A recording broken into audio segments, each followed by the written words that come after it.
All advertisers see are consumers ready to be slaughtered or mined for their data and for their consumer spending.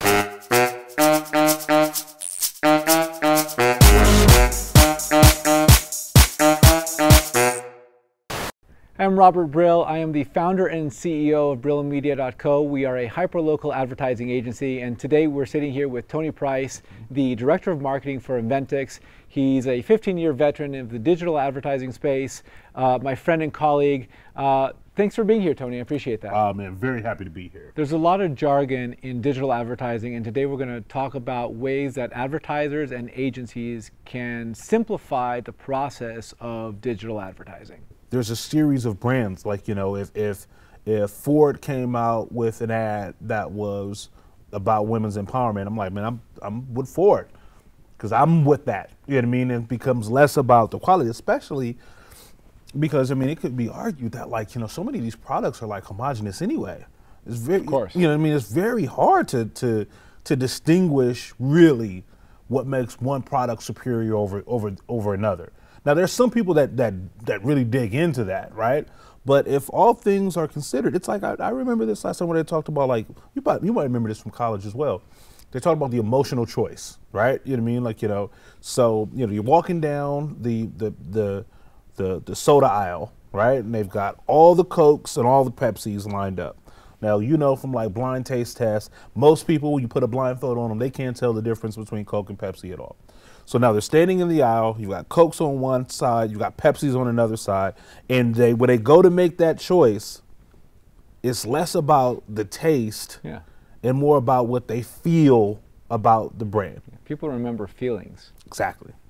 You know, I think you're saying the best way to get people to think about, to align your brand with a certain point of view, it's actually quite easy. Just say it a lot.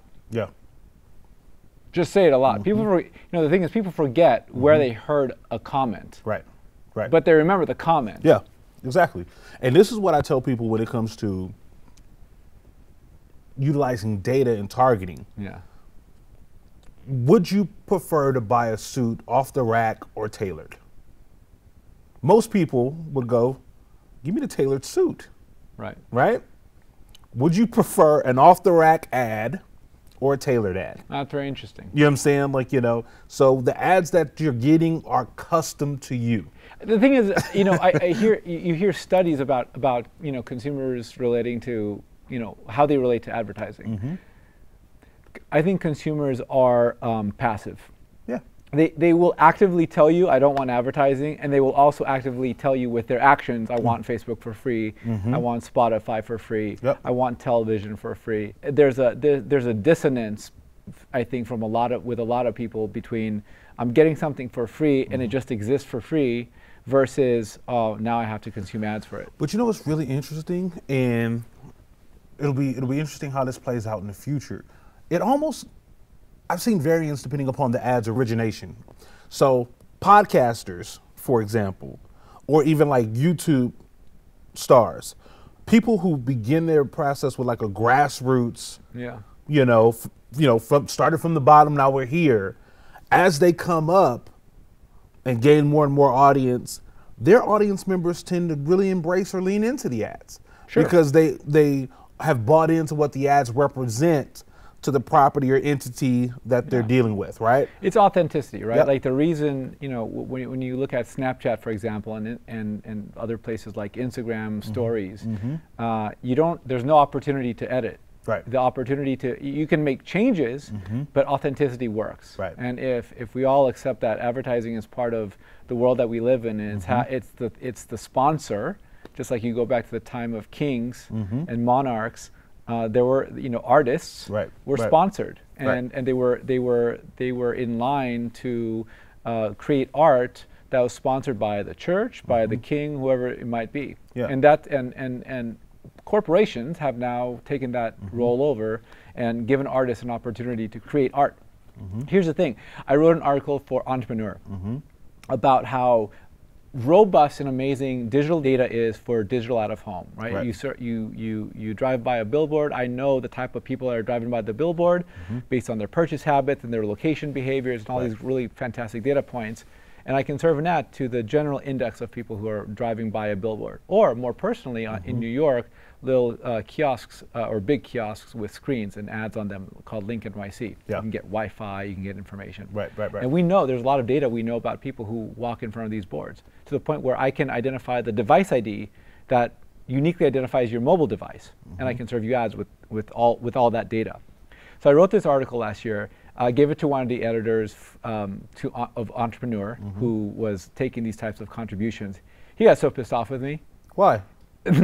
Because he had a really great statement. I don't remember what it is. He's a really great writer, and he said something about how all we see are all advertisers see are consumers ready to be like something. He used like words like slaughtered or mined for their data and for their consumer spending. Right. And I never heard from him again. He seemed so distraught and unhappy, as if I created advertising and I was personally responsible for the downfall of his entire livelihood, because advertising or advertisers only see money in consumers. And I was like, that's not even what I'm talking about. Right. I'm just trying to give advertisers and business owners knowledge so that you can build your business with the data that Fortune 500 advertisers are using. But it goes back into that fear that we were talking about. Fear. Like not understanding, right? Like I think he understood. I think he was pissed off. That of what it meant for. He was one of those people that's upset. Just mad. I'm unhappy. I'm unhappy with things, which is weird because he works for a publication whose a large chunk of their revenue is going to be advertising. Like I hear from people all the time, like especially in this particular office, who don't understand how and why they're being targeted.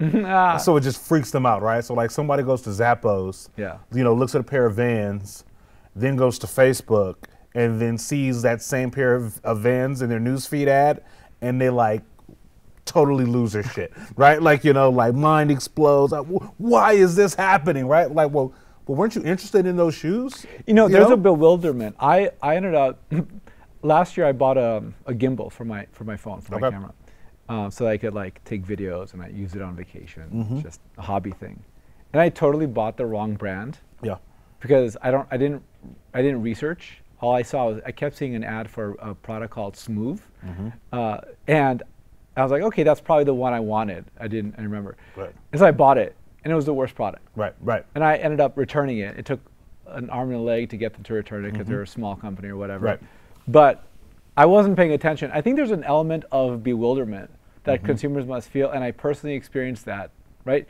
Seeing ads, I know the divination of those. I know how those ads get targeted, so I'm usually pretty aware. Right. But as a consumer, that one instance, I was like, yeah, that's the thing. That's what I want. And I bought it. There's bewilderment. Yeah.